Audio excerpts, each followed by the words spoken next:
பவனே கண்முகனே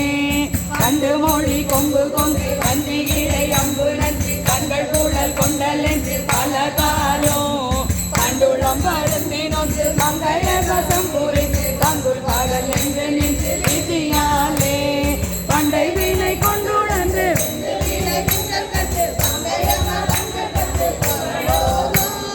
அன்புடைய சிந்தையன் தங்களினுடன் கலன் பண்பு பெற அஞ்சலன் என்னவாராய் கண்டு படுகின்ற பொங்கல் கொண்ட பண்பினை அடைந்த தந்தை மிக மூடி பஞ்சியை முடிந்த கொங்கை